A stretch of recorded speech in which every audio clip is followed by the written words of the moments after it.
بسم الله الرحمن الرحیم.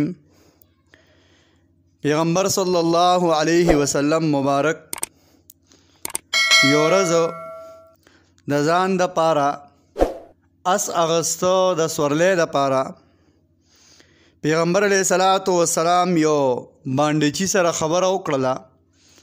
هغه سره اسو ورته وی د اسره باندې را خرڅ کا. هغه سره قیمت شو الکه په دونه پیسو باندې به راکې وی ټیک ده. هغه باندې چې مخکې روانو نبی علیه الصلاۃ والسلام ورپسې و. څه ګوري چې په دغه اس باندې بل ګاک راغی چې ګاک پې بل راغی او هغه د پیغمبر علیه الصلاۃ والسلام نه په قیمت کې ګران اخیسته. دې باندې چې نبی علیه الصلاۃ والسلام ته آواز وکړو اے محمد صلی الله علیه وسلم دا اسره نه اخلی او که نه په بل چا یې خرڅ کم. ګټه یې وله کوله نو ډېره ګټه یې وله کوله نو بیا اراده بدله شوه. پیغمبر علیه الصلاۃ والسلام ورته وایي ولې نه زه درنه اخلم که نه. خو په دغه دوران کې د بل کس سره خبره وکړله او اسې پې چې کوم دی ورخرڅو چونکې هغه له ګټه ډېره ورکوله. په دغه دوران کې نبی علیه الصلاۃ والسلام ورته فرمایي لکه دا اس خو درنه ما بیه کړی و، آیا دا اس درنه ما اخیستی نه و، تا ولې اوس چې کوم دی بل له ورکړه. هغه باندې چې ورته وایي نه صاحبه ما خو په تا اس نه دی خرڅ کړی. نبی علیه السلام ورته وایي عجیبه خبره ده، تا چې اوس ما سره دغه ځای خبره وکړله او اوس وایې چې ما در باندې نه دی خرڅ کړی. نو بحث مباحثه او خبرې شروع شوې، خلک را جمع شو. نبی علیه السلام وی دا اس د په ما خرڅ کړی دی باندې چې وي ما پې نه دی خرڅ کړی. هغه باندې چې وي پیغمبر علیه الصلاۃ والسلام ته چې ته وی چې ما اس اغستی دی نو تا سره په دې څه ګواه شته چې ما در باندې د چا په مخ کې خرڅ کړی دی. نبی علیه السلام وی لکه ګواهیان خو ما سره نه وو، خو دغه ځای کې په میله کې تم را روان وې، په لاره کې را روان وې او تا نه ما تپوس وکړو، تا وی چې خرڅوم یې بس زما ستا خبره وشوله.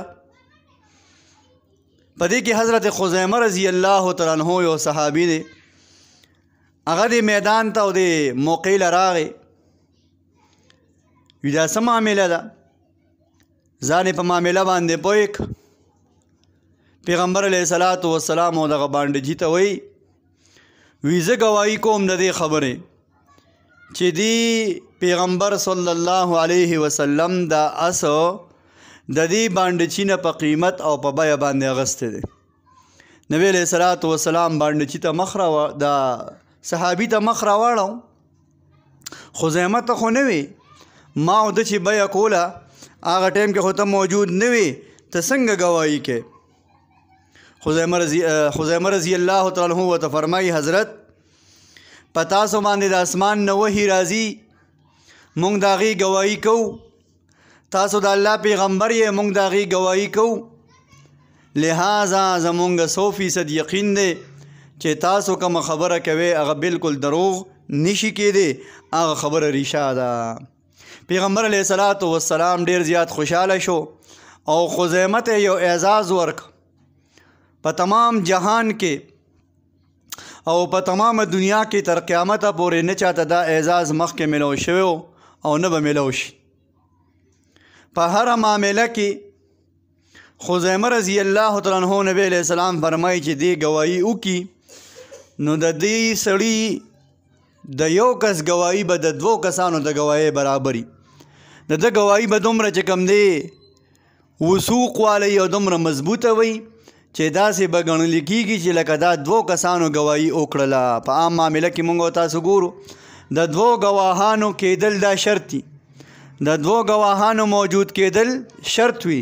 نبی علیه الصلاۃ والسلام فرمایي د خزیمه یوازې ګواهي دا به د 2 کسانو د ګواهۍ برابر وي. دا د اعزاز شو.